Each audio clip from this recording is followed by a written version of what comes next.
could not join us for the reading tonight. She's doing fine, but could not join us tonight. So best wishes to her. And thank you, Katy, for stepping in. Tonight is also a special night because it serves as the official kickoff for our first big fundraiser, Holidays, which you will see in the background of Amy's and hopefully my image. You'll see the lovely holiday celebratory image that Amy created for it. This is a 3-day event. We have tonight's reading. Tomorrow we have a chat with Carmichael's about holiday recommendations for books. Saturday we have another reading with a fantastic lineup. And we have a silent auction all 3 days. Tonight is the opening of the silent auction. And to give you a little taste of what there is out there, I'm going to share my screen and show you our auction website. Amy, if you could drop the link to the auction page or to the LLA page for holidays in the chat so everyone can get there, that'd be great. And this is our holidays webpage. So you can find all of the important links for the auction and for our events on this page, which is just louisvilleliteraryarts.org/holidays. I'm going to show you the auction, hopefully.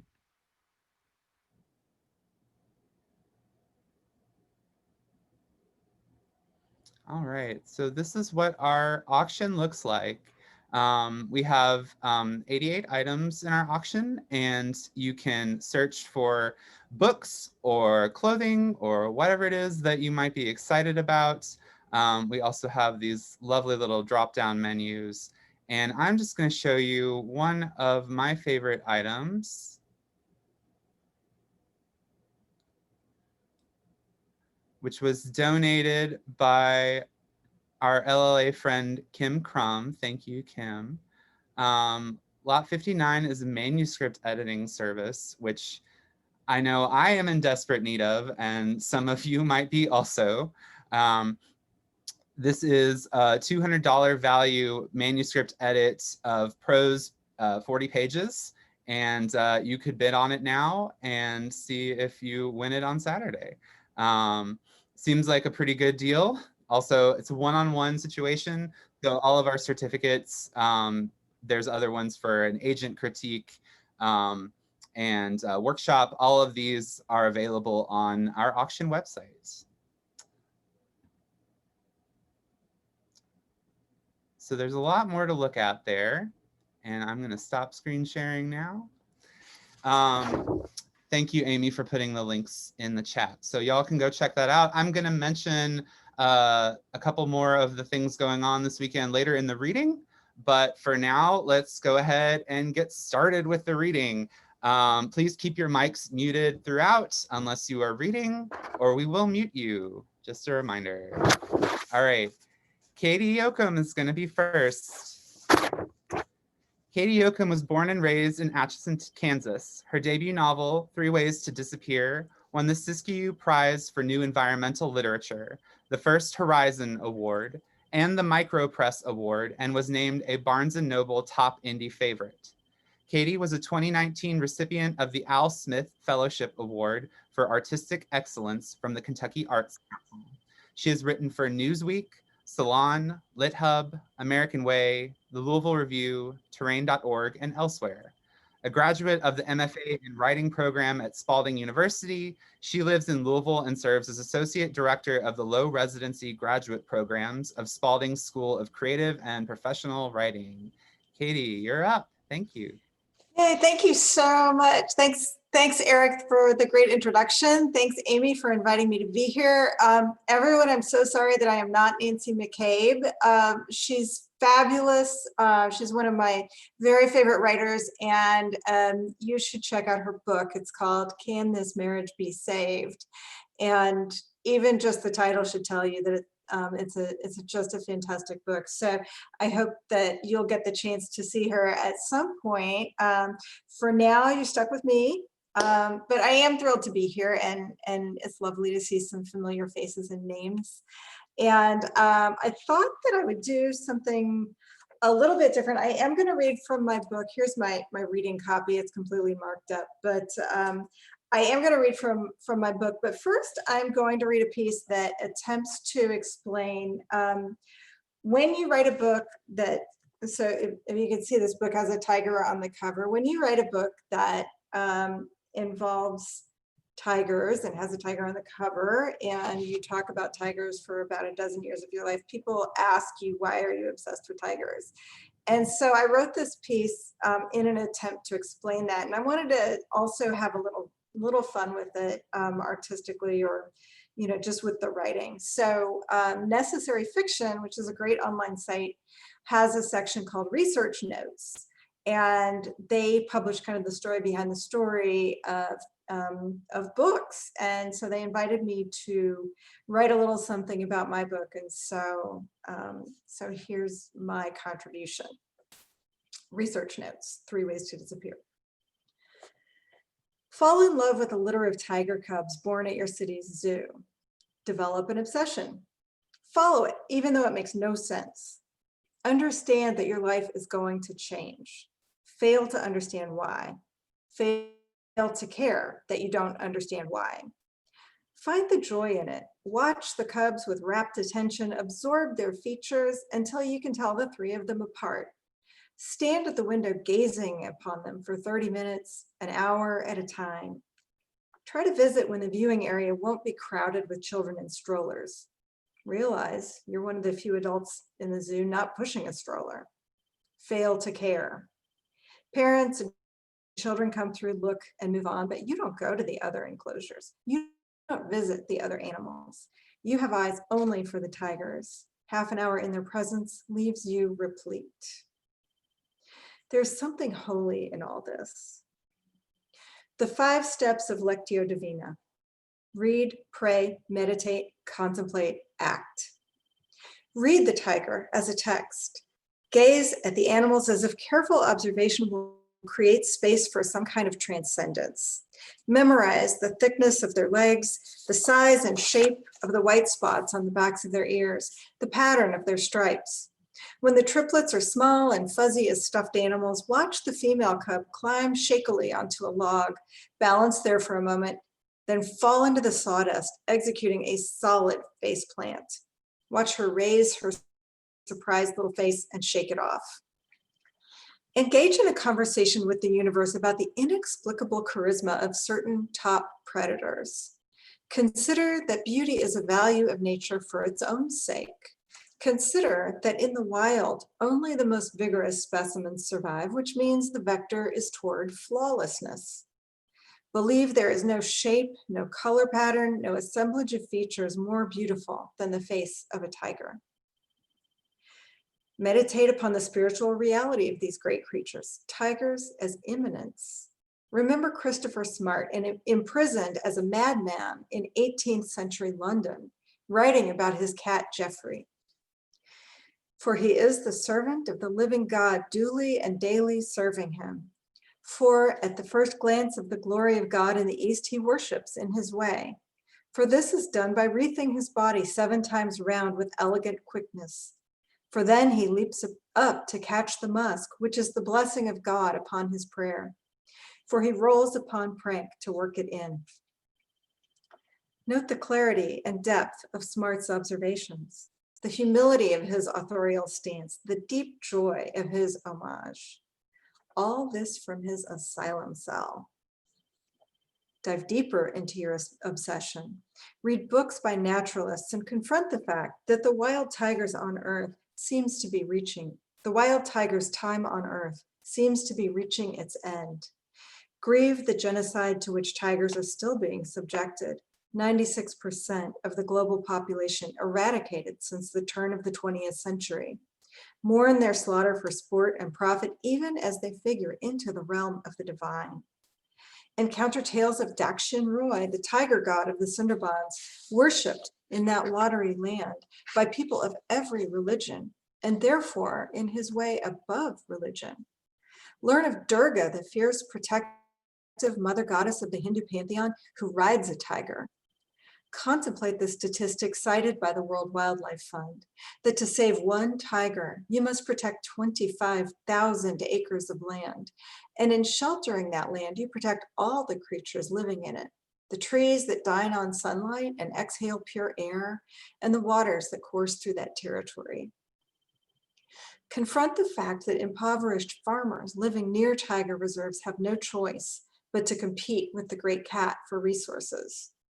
Admit that defending the land means declaring it off limits to people who have no other way to live. Begin to understand that to save the tiger from extinction requires ending systemic poverty. Fear this knowledge. Begin writing. Begin writing a novel that will explore questions too outsized to answer. Feel those questions out there waiting for you, like a tiger in the night, a tiger the size of a house, crouching hidden in the forest with his mouth open, waiting for you to blunder in. Scare yourself with the enormity of what you're taking on. Write until you realize you don't have what it takes to keep going, or rather you don't have it yet. Accept that your obsession requires you to seek out tigers in the wild. Plan your itinerary, book your plane ticket, go. Arrive in India the day a front sweeps down from the Himalayas, bearing northern India's coldest temperatures in 70 years. This is auspicious. The chill brings animals out of hiding, such that you spot tigers in the wild nearly every day of your trip. In a haze of golden afternoon sunlight, observe a tigress resting at a lakeshore, seemingly aware of her own splendor as the water reflects her image. On an overnight train between Jabalpur and Kolkata, find yourself uncertain how to answer when a businessman/spiritualist in your compartment asks how you came to be obsessed with tigers. Begin by saying, "A litter of cubs was born at our zoo." As the words leave your mouth, hear the ordinariness of that statement. Thousands of people have seen those cubs and come away unchanged, while you traveled 8,000 miles and ended up here, shuttling between tiger reserves on this train, sharing a sleeper compartment with a businessman/spiritualist from Mumbai. Listen to your voice trail off, giving way to the thrum of the rails, the black of night outside the window. Passion, the businessman/spiritualist says. You can explain to yourself how you came to be passionate about something, but you can never explain why. The train rushes through the Indian night. It's just as good to go chasing after tigers, he adds, as it is to go chasing after God. Feel a space open up, a gap that admits and accepts the possibility of mystery. Recognize that if this is all you ever understand of your obsession, it is enough.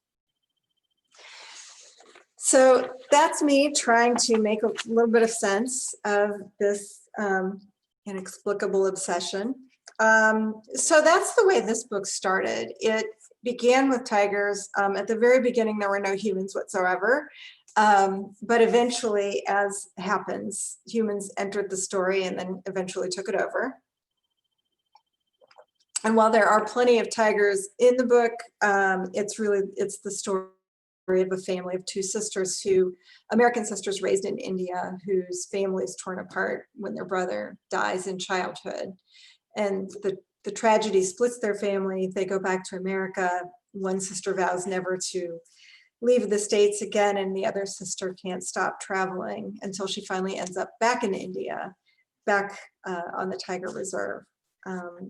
So I think I have a few minutes left. And is that right, Eric? Do I have a few minutes left? All right. So I'm just going to read the opening scene, which does not have tigers in it, but which introduces you to the two sisters. So here we go. So this is from 3 Ways to Disappear. In the year after Marcus died, their mother stopped loving people, one after another. Her minister, her tennis coach, her friends, Daddy. On a day dripping with the end of the monsoon, she clicked shut the brass latches on her daughter's suitcases and supervised as Ravindra loaded them into the car. In the courtyard beneath the peepal tree, Daddy clutched the girls to his chest. Quinn, at 11, was the responsible one. Sarah, at 8, the remnant twin. Widowed by Marcus when he died, if widowed was the word for it, which it wasn't. There was no word for it.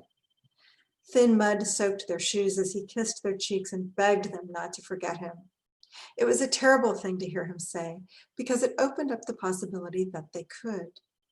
His voice had gone high with pain, which embarrassed Quinn for him. She didn't think men were supposed to feel that much. Mother pulled the girls away, leaving their father to stand alone in the filtered sunlight, arms dangling at his sides as if he didn't know how they operated. Daddy was a doctor, the reason they lived in India. And India, according to Mother, was the reason Marcus was dead. Daddy's mouth curled down and he cried silently as his daughters watched. Behind him, Aya wept, rhythmic and soft, like singing. Beyond Aya, the watchman stood. The courtyard a chessboard, the adults the game pieces, isolated in their separate squares.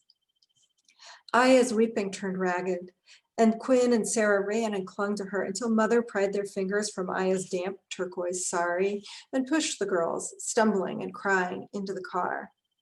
Their shoes muddied the floor mats, but Quinn didn't care.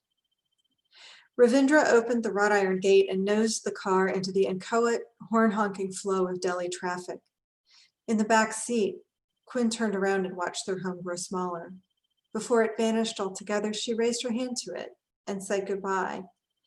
Goodbye to Daddy, to Aya, to every friend, enemy, household staff member, shopkeeper, school teacher, gymnastics instructor, swimming coach. It seemed easy for Mother. She had shut down her heart. But she still loved her girls. The proof was that she took them with her. The other proof was that she hadn't believed Quinn when she tried to confess her role in what had happened to Marcus.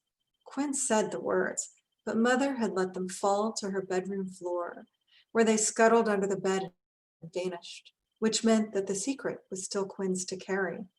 She had spent a long time considering the consequences before she told Mother what she'd done, but this possibility had never occurred to her.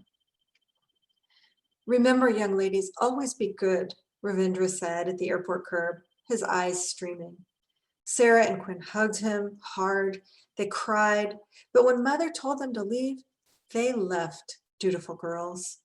They boarded an enormous jet and flew west across India, Pakistan, Iran, Iraq, Turkey, across all of Europe to Paris, over the ultramarine Atlantic Ocean and down the eastern seaboard to New York. From there to Louisville, Kentucky, the town where Mother had grown up.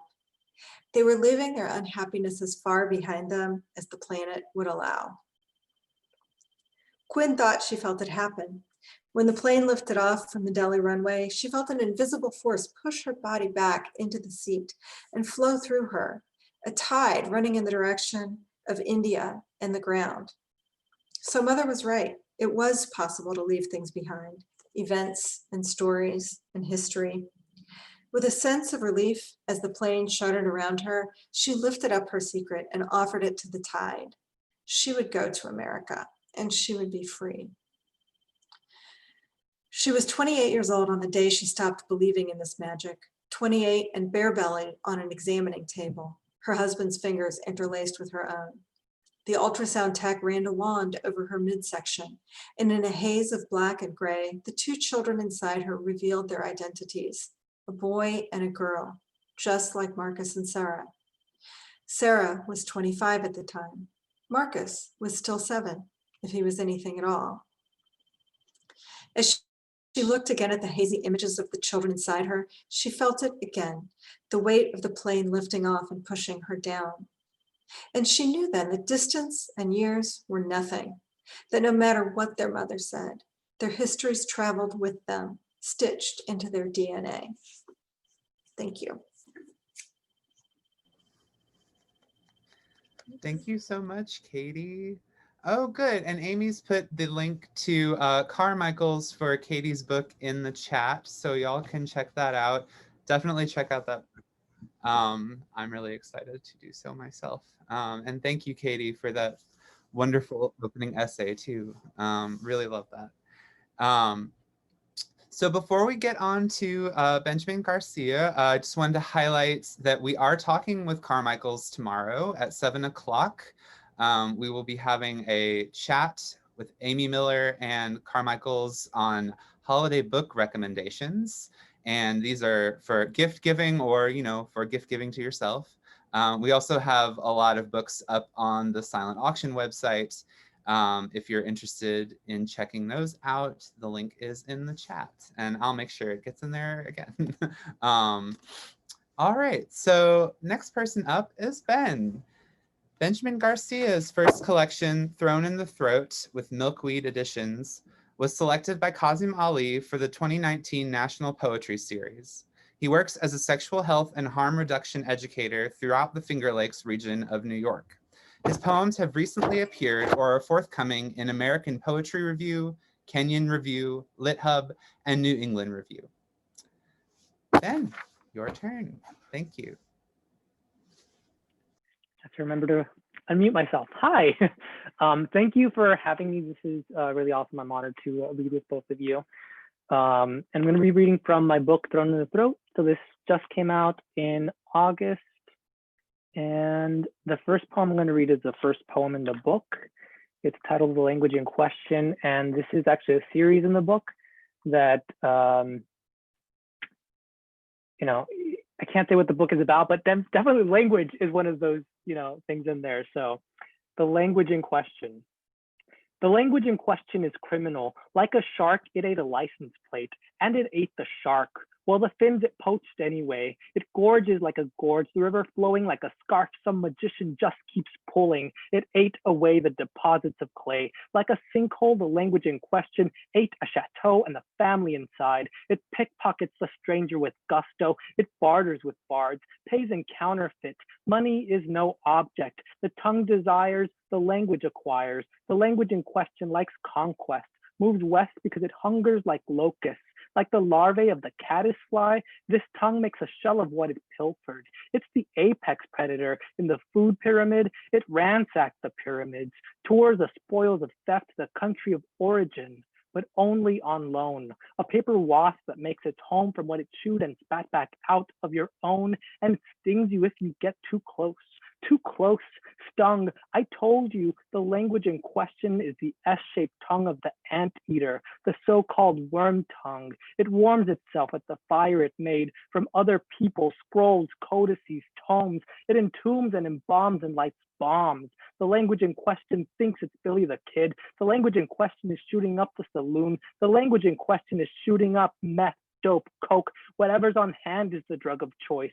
The language in question is corrupt. It's poison and salve, savage and sage. It's honeysuckle and bitter oleander. Only a lawyer could make sense of it and sell it to the highest bidder. Like a snake that ate a parrot whole, spits out the bright feathers. Without a bird to hold them together, that's what it's like when the accent doesn't even come close. The language gets twisted, the tongue gets tired. I bet it's kinky and likes to be tied, likes every bit of itself bit. This tongue bids adieu, hold in the mouth, adios, amigos. So these poems can be a little bit of a mouthful sometimes. I'm going to read some that I normally don't read, and they're a little bit of a different pace. So this is Silver City, New Mexico. Silver City, New Mexico. Morning opened like a sore in Silver City, where men gut their own mother's belly, not for precious metals, but truckloads of gravel for driveways, foundations, xeriscaped yards, trying so hard to look like they are self-sufficient. The sun overtakes the sky, like pain evaporates the mind and its little headlamp, a riddle.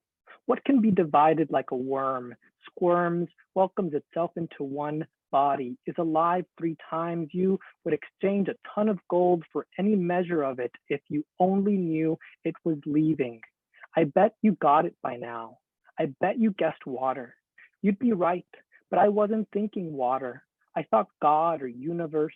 Not that I'm wrong or right to think this way, because perception is on that list too. It fractures and isn't broken. My neighbor in his 70s trailer has about 10 dogs, and those dogs are believers too, followers of the cult of the Virgin of Pain. Their master punishes them with a baseball bat for shitting in the fenced-in yard. The bat is the metal kind that rings across the exposed rock as it strikes them across the back. And the dogs don't break, neither does the bat. They are the kindest dogs. They fear their own bodies, bringers of pain, because they know their bodies are imperfect, defecate when they meant to pray, fetch, bone. It's hard to know what wise men know, not know what wise men want with such a limited brain. I wake to work in the mines, well, to move the gravel around. That's what I do all day. It's what my father did. It's what my sons will do unless they leave. We got rid of the old trucks, the kind that dump by lifting back in one huge pile. Now the truck bed opens up in flaps like an autopsy, disembowels itself. It's easy enough. Still, I'll wake up grating my teeth. There are more shards of meth next door in Hurley than there are stars in the sky. But maybe we could all be good if we could learn to be afraid of our own assholes. Sometimes when I wake, I could swear someone was there. God, my mind leaps up and I'm like a dog jerked awake by its own fart. Each morning, I wake up grateful. Each morning, I forget to remember to call the dog pound. When I tell Marcelino, I swear to God, one of these days I'm gonna do it. He only says, sure you will. And Day makes a fist, and parts of Silver City spill into the faraway suburbs, Santa Fe, Phoenix, Albuquerque. So this next one is Heart Conceit, and I'll just read it. Heart Conceit. As a boxer's punch begins in his feet, my defeat begins when you unlace my bootstraps, as if each foot were a gift and you didn't want to rip the paper, as if my mother made me this body for you, not me. I slipped the knot of my mother tether more than 20 rings ago, and I do feel duped, feel left with that nameless zero since I do, and I do, and I do. If you manage to toss a dime into my heart chalice, if your dart can pin my center, if you can rope me in the ring toss or gun stun my lucky duck, it's skill that fillets the chicken into the chicken dinner winner. Winner, maybe your practiced hands could take my foot and find a rose budding in the warped white pucker of a plantar wart. Celebrate each morning with our body-made confetti rustled up from dandruff, from agitated dermatitis. Let's let fallout fall. Can't a calla lily be the occasion for a calla lily? I want to be the opal miner that mines your opal. Now a ruby, now harden your carbon to diamond. Facet your eyes in bold framed glasses, Urkel-like, my jeweler's loop, to magnify the magnificent, otherwise missed. The veining on the back of your hand is rising beautifully like the veins on a leaf. Own it. Don't be ashamed to wear your gray hair like tinsel or inlay. I will lick down your cowlick and be your cow. If you will be the milkweed to my monarch, be the fig queen who rips out her own wings, gnawing a path to my chamber.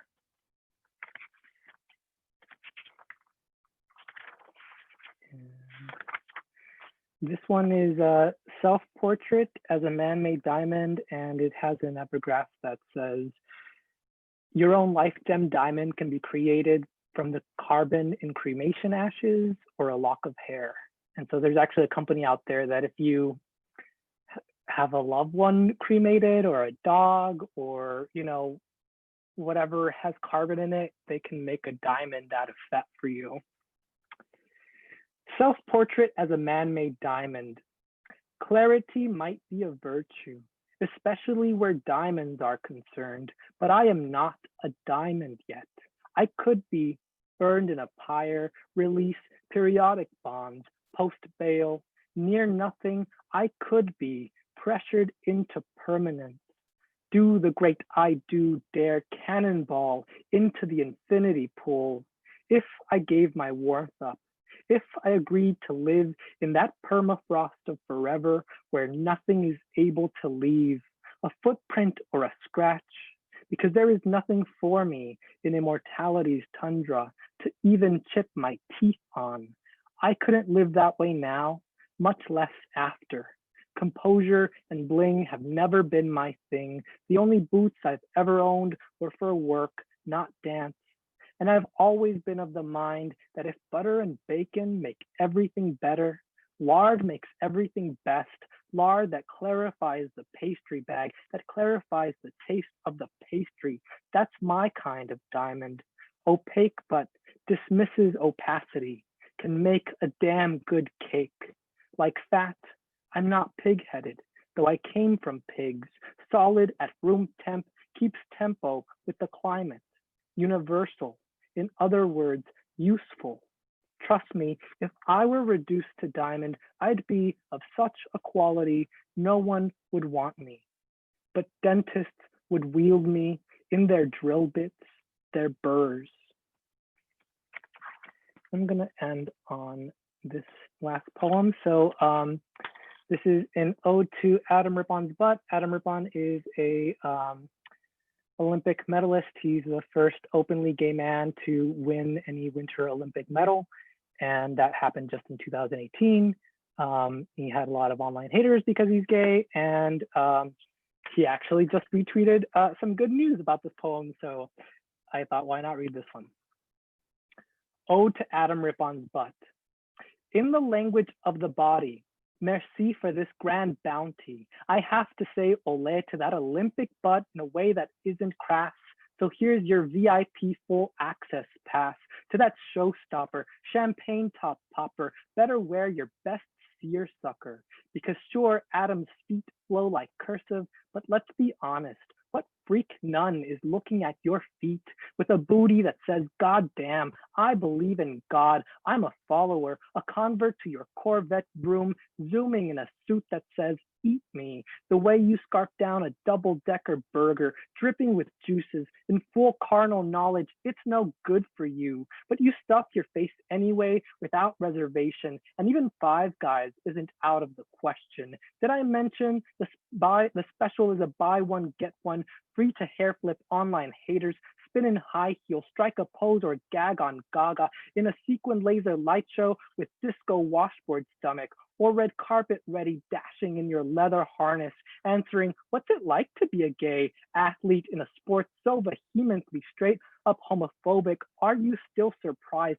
I'm not. It's the same as anywhere and always, but with better eyebrows. It's like your Madonna classic telling reporters you're a basic Catholic schoolgirl biatch, sassy and saucy and cheeky to the chin. If the Pope wants to see me, let him. Buy a ticket like anyone else. Does anyone else think about hell missing an angel? Because a butt like that was made for falling. What cushion to soften the blow? I know I'm hard, crushing ice chips with my teeth. I don't care. Just look at that derriere. Is it really so terrible to just this one time let us have this? Yes, homo, yes, me. Why should I care what one more glittering fairy has to add? It's sad. That's the discourse of some guys.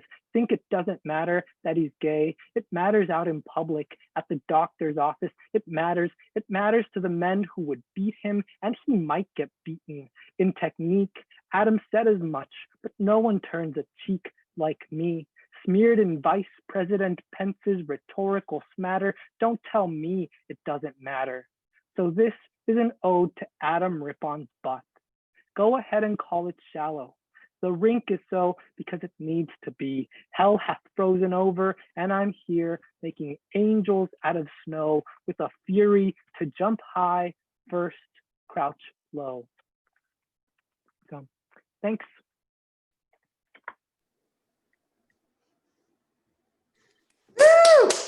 Wow.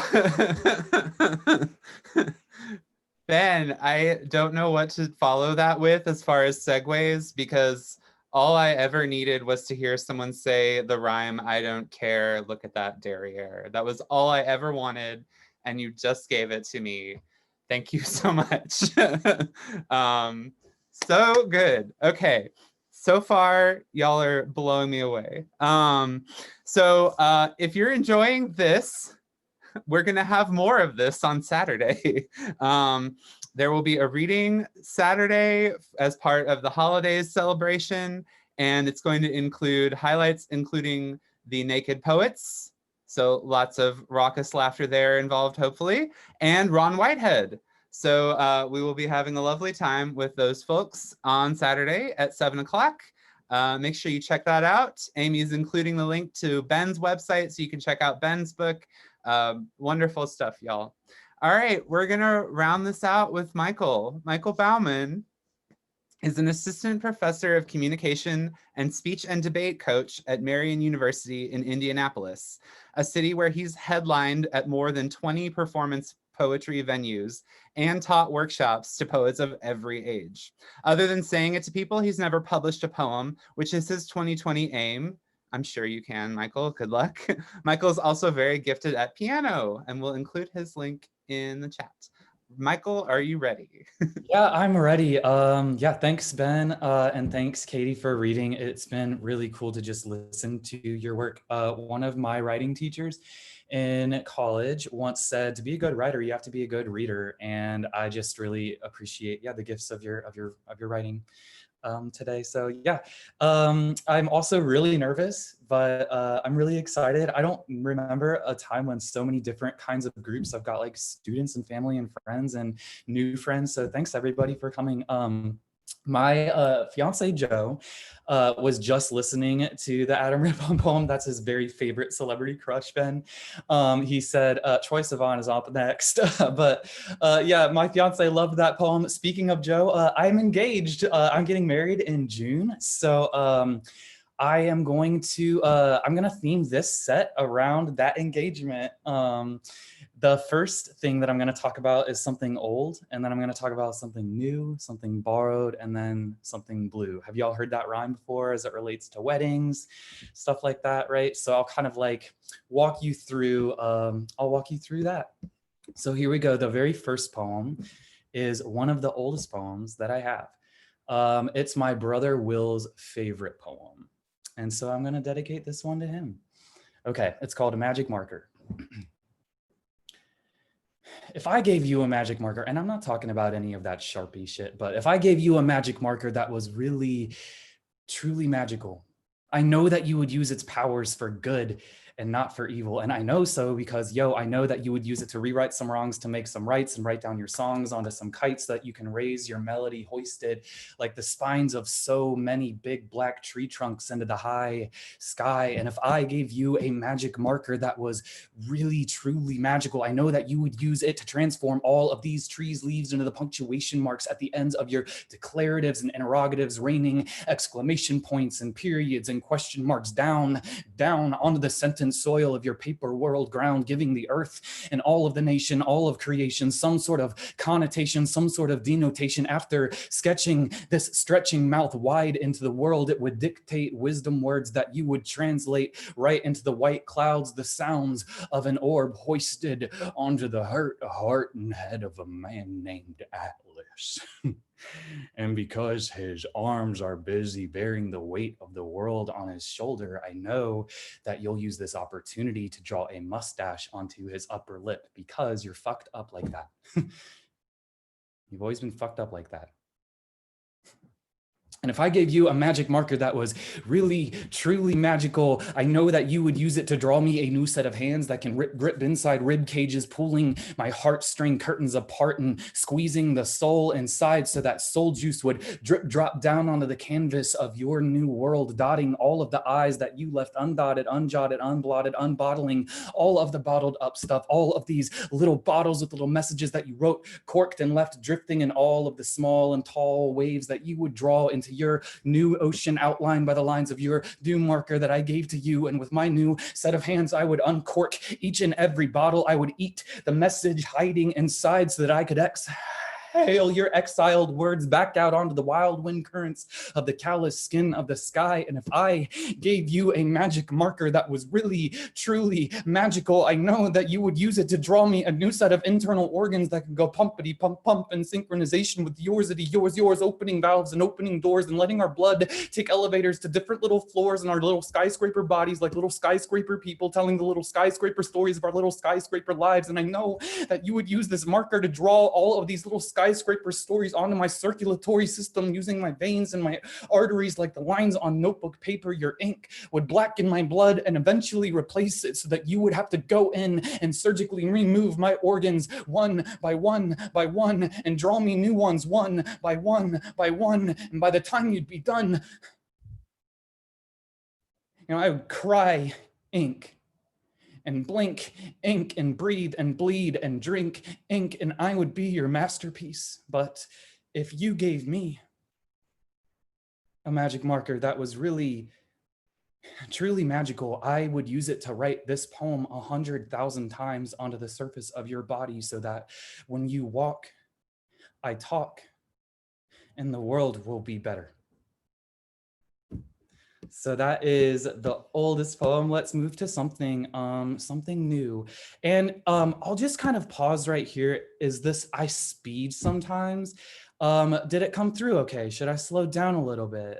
Everything's all right? Cool. The internet, you can't trust it. So there's nothing like a live poetry slam in not a slam poetry like space, right? And ripping my poems out of context and transplanting them into a new one, I think really forced me to think about them in different ways. So speaking of newness, I think I really tried to use this opportunity to write something new for y'all. So this is a never before heard maybe poem. Okay, so the new item that you get is supposed to offer optimism for the future. So I titled this poem, Pandemic Poem Without Saying the Word Pandemic. Fuck. Okay. Boy, did that bad boy, the Big Bang, big blast, some dead ass, badass, noble gas, supernova, solar sass into our abstracts. Billowing, belly laugh bursts of burning bodies, big belched batches of brimstone byproduct, bunching bouquets of budding binary stars, molting baby bird blossoms, firework, fledgling flowers showered forward, toward, beyond, breaking, beyond baking, burned into being just like bread, being broken open for the first time to breathe out into the galaxy. Raised, blazed, braised though it may be. We are the bread, obviously, bruised though we may be. And considering that we needed to be needed before being baked into you, into me, you and me, oh, the big old bang, a big old hug, a thank you, and at least one honorary degree in astronomy or sociology or anthropology. But y'all, we also owe the big old bang an apology, because after it built boiling, broiling, bromine, brochelium, bismuth, beryllium, barium, boron, and all the other boring basic bitch elementary shit that begins with B and all the other chemistry kit elements that range from A to Z, we, you and me, jumbled all of our alphabet soup up. Back up, listen up. When we language, when we holler, hammer hydrogen, helium into hieroglyphics, when we carved carbon into communication, spun sparks into speech, we also infected plutonium with politics, radioactive half-life rhetoric, twisted tungsten into tongues, into sin, and radon into racism, silicon sexism, misogynistic wordsmith alchemy. We Benjamin Button backflipped backwards into black holes, bending bizarrely, distorted, disrupted, corrupted, corrupting, corroded, oxidizing, spiraling out of shape, out of control, greedily, desperately, gasping, grasping for anything that will make us feel whole. Swallow the swell, the light, matter, sound, swallow nothing. To listen is to receive the universe. To listen is to heal, to start stacking yourself into the stellar storyteller that you are, to start singing constellations into shape, sketching star statues. To listen is to unbecome the black hole. Jettison your Benjamin Button self back to beryllium, back to barium, back to before the Big Bang, but better. So that's that poem. It's very new. This next one, Something Borrowed, is meant to be like an item borrowed from another happy couple for luck. So I read some of Ben's work. Ben, one of my favorite poems lately is is it The Memory Jar? Am I saying that right? Or The Revenge Jar? The Memory Jar. It's so good. I think you can find it on Ben's website. It was the best, I thought. And that one, and then I read a lot from Nancy's essays about can this marriage be saved? And it just really asked me to take looks at myself. Your guys' writing did. And so I borrowed a lot of the wisdom from those words to try to write this. So afterwards, after it happens, gather yourself back together again like nebula clouds. Collect the chorus of your harmonious self, the concert of your body, back into a melody, back into one. Gather all of the little littered, battered shells, the little heavens and little hells and little driftwood pieces of yourself that you found all around, bullied by ebb, by flow, by gravity, loneliness, and time, and two. Take your time while you fold them all into your solar system shawl, a cosmic basket of comets. Sling the shawl over your shoulder and put on all of your celestial accessories. Slide Saturn onto your ring finger, tighten the Titan charm bracelet with planets and dwarf stars and calypsos and calliopes. Tighten your asteroid belt. 3, step out into the cosmos. You're ready. Trek the breadcrumb trail of Braille stars until you finally find me way out by the quasars, pulsing, pulsing, pulsing, pooling on a cardigan because it's cold out here after so many light years. So come on inside. You can step under the yawning awning of my mouth. I'll let you climb deep down into the warm, into my beating, into my core. So open the door to my left atrium, wipe your shoes on the mat, step into my heart, into the kitchen. I taped a note on the fridge. My mother is a mountain and my father is a forest, the note says. My father is a forest of trees tall all around me, shelter, lumber, meditation. My mountain mother has grown flowers and avalanches, and one of those is me, but I don't know which one yet. 4. Pocket the note, reach inside the bag of bones that's your body, reach for the chandelier of keys hanging upside down, dangling, colliding, and jangling inside of you. Collect and select the one I gave to you, lock the door behind you, swallow the key once more. 5. When we die, we will cave in like supernovas. I put myself into bad situations sometimes. I do it on purpose and by accident. I like to create chaos and then order from it. Forgiveness is difficult. It begins with yourself. Dismantle your machinery, open up the music box of your biology, your biography, lay all of the parts out, clean them with a soft towel, oil the cogs, and then rebuild. Okay. And then the very last poem, Something Blue, a sign of purity and fidelity. So this last poem is called Tree.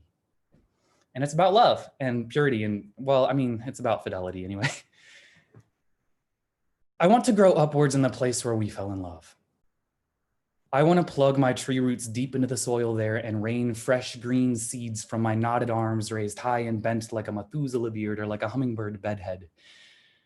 I want my trunk to grow big, to grow fat, to grow round. I want to wriggle my toes deep into the prose of the earth. I want to dip my feet deep into the story of the creation of the world, nestled in the yolk of its still warm core. I want to reach. I want to skim the cream off the top of the milk-filled sky and lick it off my finger twigs. I want to breathe in your carbon dioxide and transform it back into oxygen. And I want to pluck the bark from my tree torso and sew it back together so that I can manufacture a rooftop for you because I want to house you. I want to sprout flower buds from my finger twigs like barnacles, like diamonds, and I want to fashion a necklace out of them. I want to fashion a necklace and fasten it around your neck, watch it blossom as you turn, tattooing itself onto you, calling you back to me like an old melody contained in well water. I want to grow wrinkles and lichen in my skin when I grow old. I want to cave into myself slowly, delicately, willingly. I want to endure storms and winters and stretched droughts. I want to cradle the scratched hatch marks of the teenage lover, the hammer of the woodpecker, the dirge of the widow, the song of the orphan. I want to track my years with a diary of internal rings bordering my tree heart, fatter rings for the good years and skinny rings for the thirsty ones. And I want you to be able to cut me open and read my autobiography from the cluster of halos hiding inside of me. And when I die, I want you to recycle me.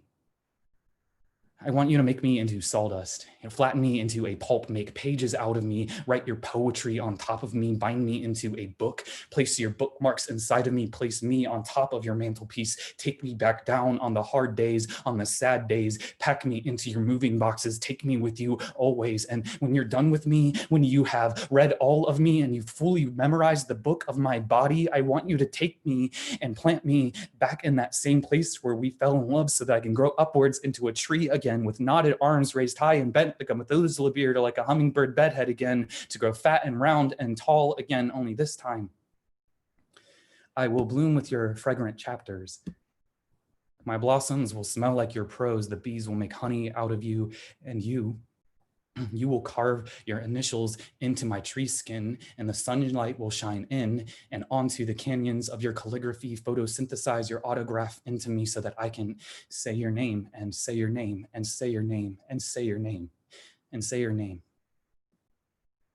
And then the last part of the rhyme is something old, something new, something borrowed, something blue, and a sixpence for her shoe. And I didn't know how to interpret that, and I'm out of time. So just meditate on that on your own. Thank you so much for listening.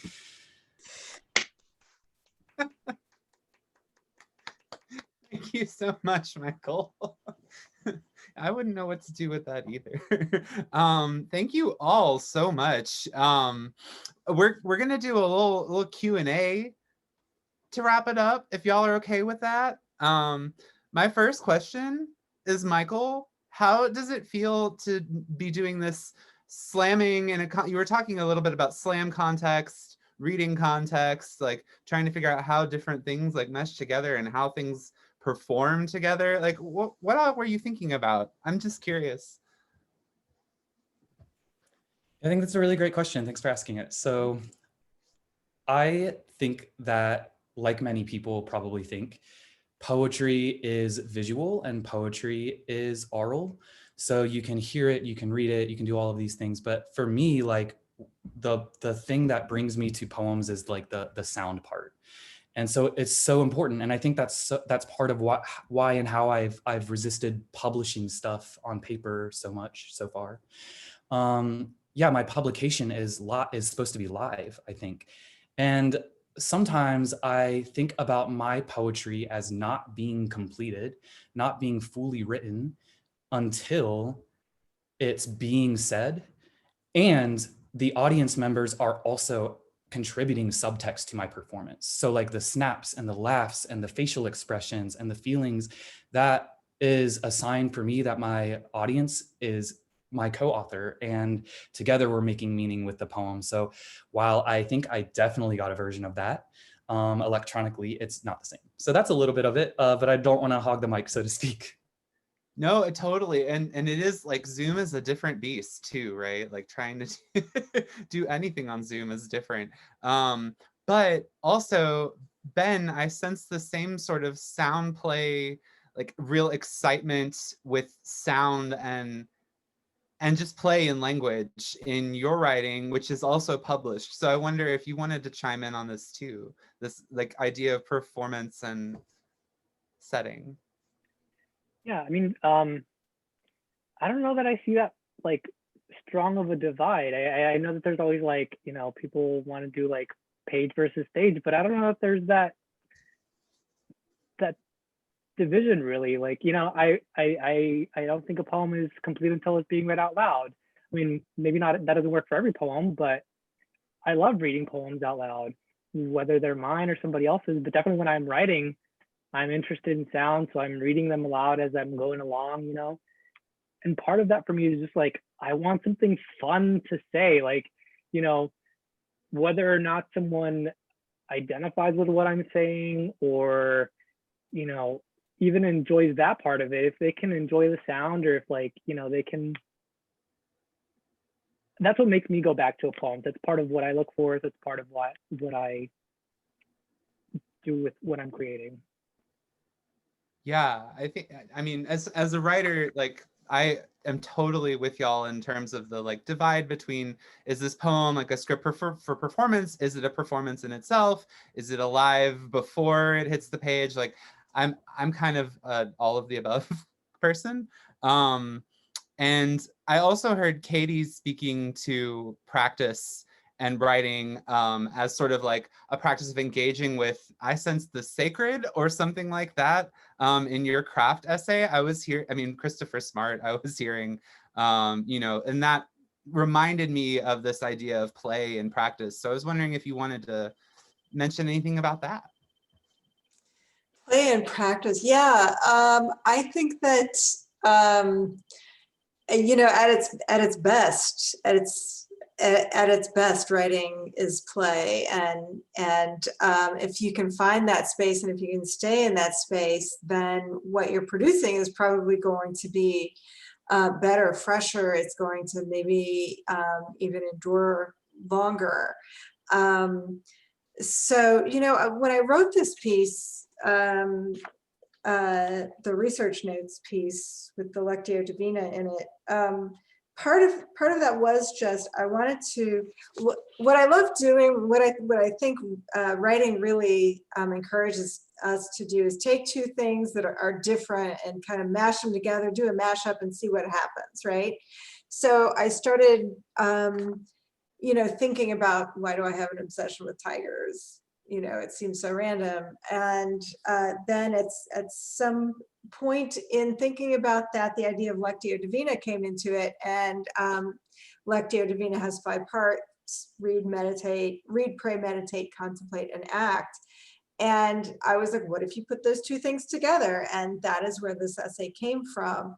And so that was a form of play for me, just thinking like, what happens when, you know, you take one thing, you put it together with something else seemingly completely unrelated, mix them up and see what you end up with. And I love that feeling. I love that. I love the way you put that. I love that idea. The mashup. I sensed the mashup a couple times. Mashing the ode with someone's butt. Definitely. And y'all do such an amazing job of engaging as performers and as readers of your work. So I just wanted to say, like, I loved it so much. I want other people to like also ask questions. So if anyone has a question, you can write it in the chat, or you can unmute yourself and attempt to say it aloud. I will pause.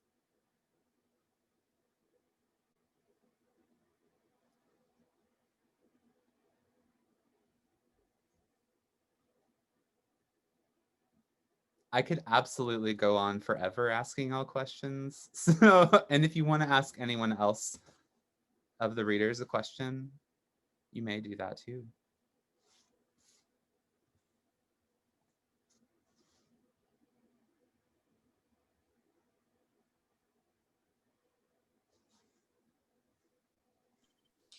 Well, I will just say that one thing that I look for when I come to readings, and that I think is part of the beauty of live performance, is that readers who did not talk to each other before they walked into the room or into the Zoom room, there's always some sort of point of connection or overlap. And so Benjamin wrote about becoming a diamond, and Michael had a diamond in there too. And I just, for me, that was like the little moment when it all came together and crystallized, so to speak. So I just want to appreciate that and shout that out. And I also just want to say that I so admire both of your work. So it's really thrilling to get to read with you tonight.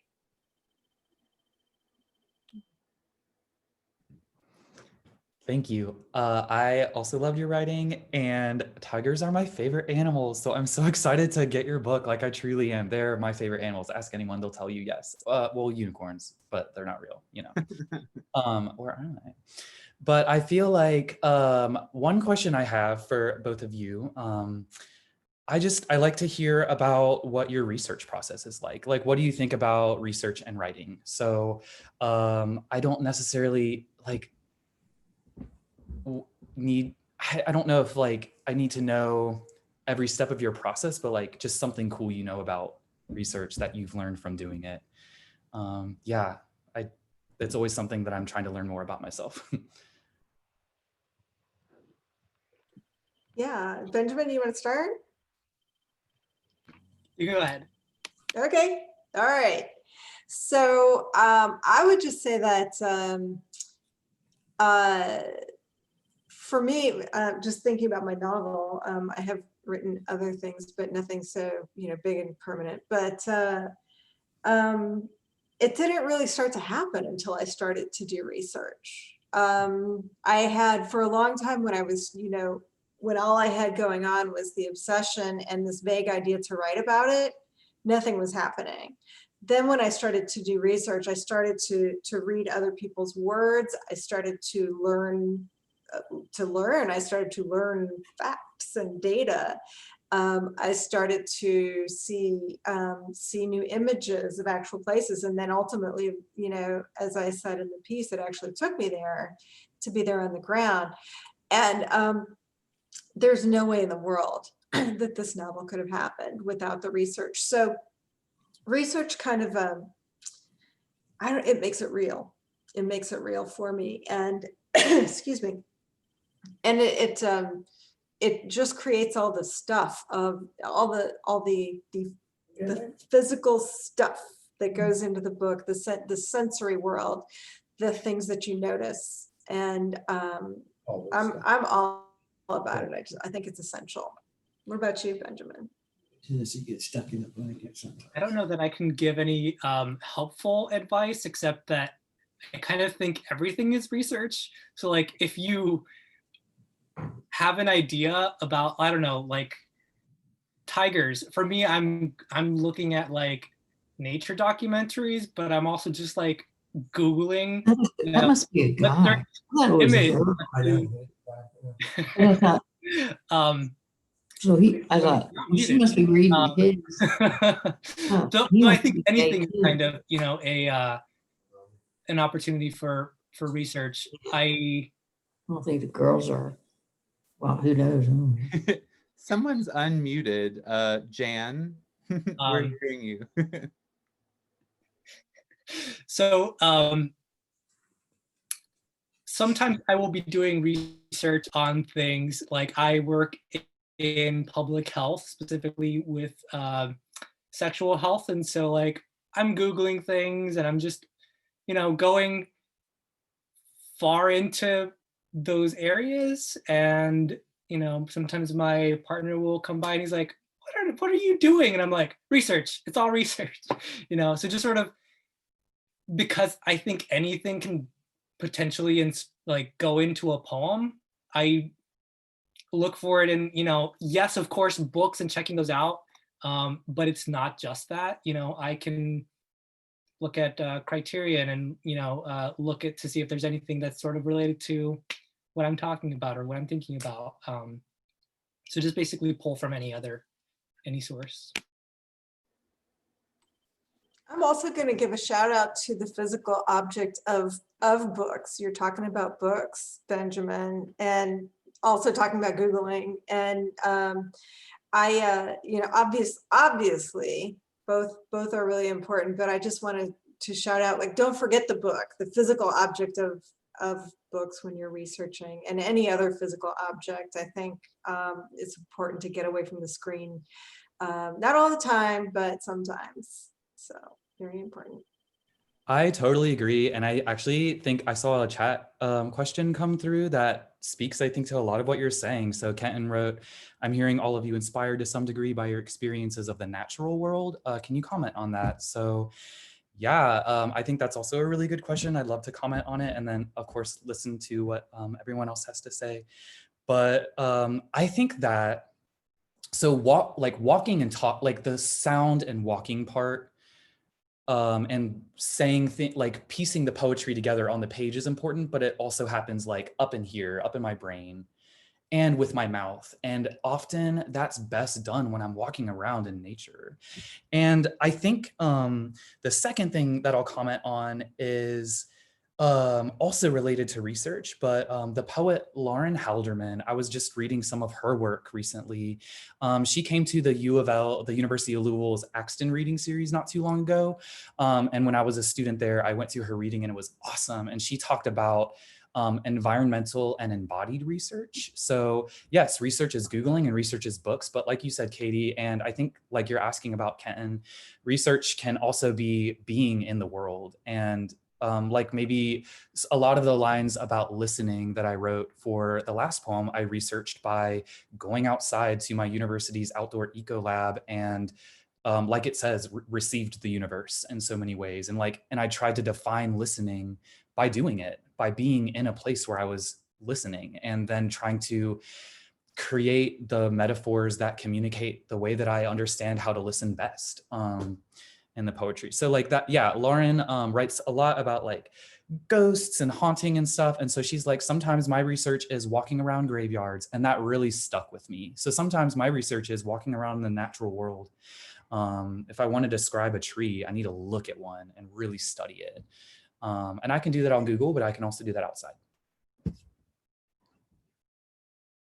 Yeah, again, anything could potentially be a way of research, to just limiting it to just one type of research, I think is not giving a full picture. So I definitely incorporating the physical world and going to places. I think live theater for me is a really major influence because I can sort of, especially when it comes to musicals, I can sort of see what another form of art is doing. And it's kind of like the way that some people go to a museum and get inspired by paintings. But for me, it's sort of more auditory and some of the visual stuff there, but also like seeing people performing live is related to poetry being performed live in some way. And as far as nature goes, I mean, nature's like super rich and full of metaphor. Like, how I think poets and writers in general, like it's just such a rich place to go for metaphor. How do you ignore that? So definitely something that I go back to a lot. And again, the deeper and weirder. So like the deep ocean has all of these really amazing funky animals, so definitely go toward more of the weird. Benjamin, there's a book I read a couple years ago I think it's called Deep, and it's about freedivers. And obviously they don't go down into the deep ocean, but they see some crazy stuff down there. So that might be something that you might like. But yeah, the natural world. I think that the natural world is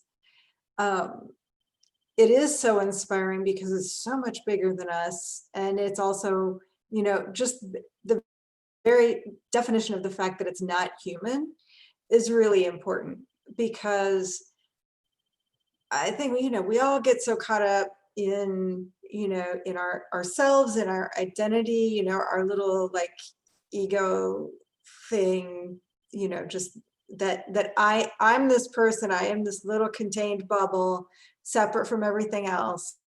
And we know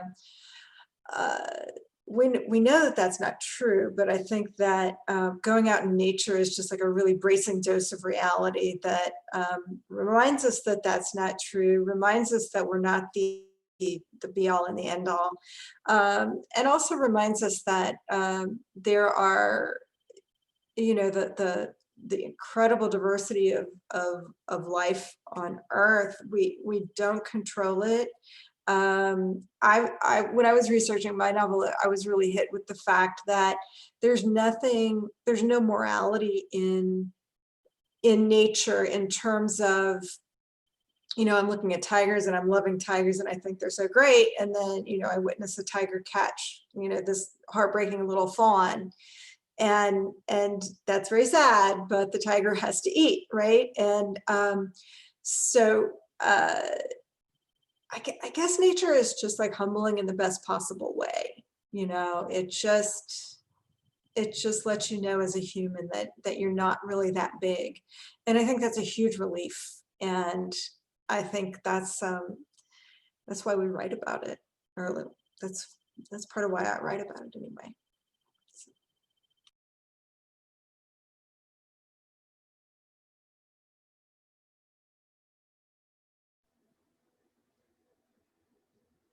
There's so much to chew on in those answers.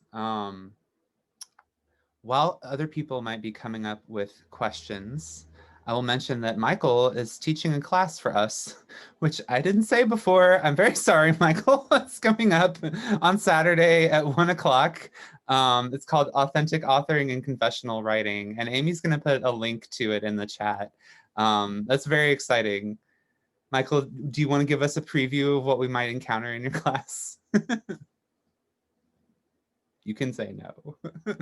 Yeah, sure. Give me a sec. I'm currently putting together the draft of the slides that I'll show, and I'll give you a sneak peek. Ooh. What are they called? Can I do that? Can I share my screen? Is that possible? Yes. No. I'm not going to. Never mind.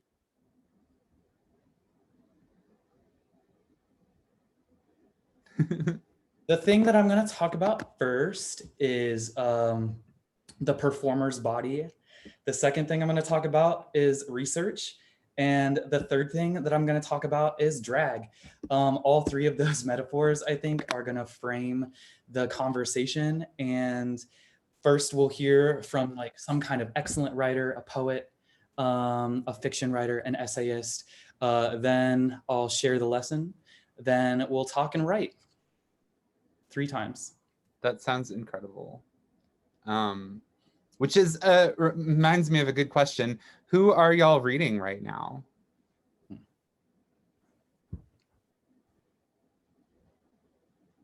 Let's see. I just started reading Toni Morrison novels for the first time. I know I'm kind of late to the game, but they're awesome. So that's kind of been absorbing me in my work lately. I also read a poetry book by Ocean Vuong, Night Sky with Exit Wounds. It was fantastic. So there's a poetry rec for you. I just finished Interior Chinatown by Charles Wu, which is a novel, but it incorporates a lot of screenwriting tropes, I guess you would say, and it's been described as a little bit of kind of Truman Show-esque ish, and that's one of my very favorite movies, so recommend. And next up for me is Disappearing Earth by Julia Phillips. So I just finished Horsepower by Joy Priest, who actually has a Kentucky connection. Yeah. And I'm gonna be reading Amy Beater's book. It just came out, and I don't have the title down. It's And So Wax Was Made and Also Honey. And if you like poems to be read out loud that pay like a lot of attention to sound, definitely recommend her book. So, And So Wax Was Made and Also Honey.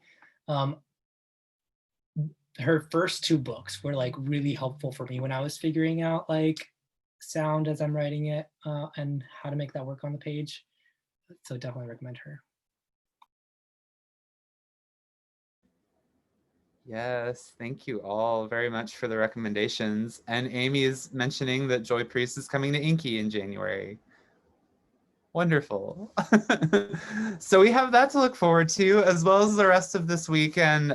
So Saturday, another reading, and the silent auction, as y'all know, is up and running. So check that out. I'll just put the link in there one more time so that everyone remembers. This is the end of my public service announcements for the auction, but thank you all very much for paying attention to those. And thank you to our readers so much. It was such a wonderful evening, and make sure y'all check out their work. And yeah, we can hang out if y'all want to, but I think that's all we've got. Thank you.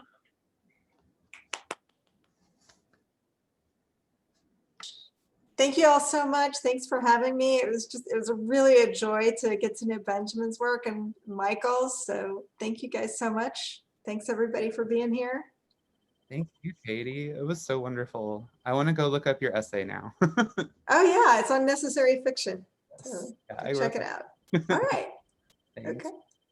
Good job, Mike. Bye.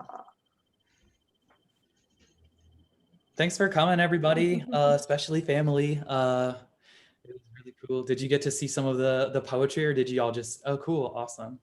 I kept y'all in mind. Sorry I said the F word, Mom, a couple times. But I could have done different poems that I didn't do because I thought you might be here. No, I don't like that. I know, that's why I do it.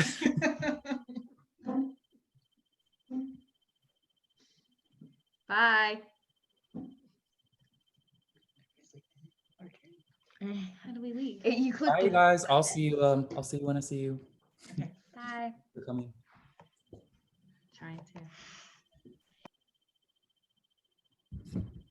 Is that? Oh.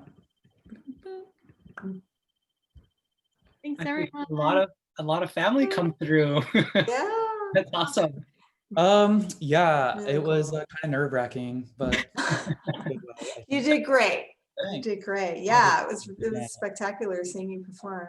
I know Yeah. my poems were a mouthful, but like, What's no, that? not at all. I said I thought my poems were a mouthful, but not. Gosh, yeah. It would be so cool to write together with either of you if you ever do want to like explore sound or the mouthful. But like, yeah, I'm gonna definitely be reading both of your works. You. Well, it was thank you a so pleasure to read with y'all.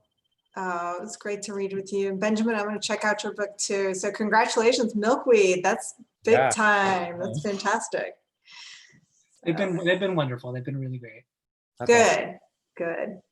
All right, well, I'm out, you guys. This was great. Thank you so much. Good to Thank meet you, Katie. Bye. Katie, for your last minute edition. It was wonderful. Absolutely. Happy to be here. Okay. Well, I'll send you information to connect on Saturday. And Benjamin, thank you so much. This was a great evening. Thank you for inviting me and for, this was great. Thank you. Bye, everybody. Bye. Bye. Have a good night. Bye. Bye, Eric. Thanks. Bye, Amy. It was really great. Yay. So glad. Yeah. Bye. Bye.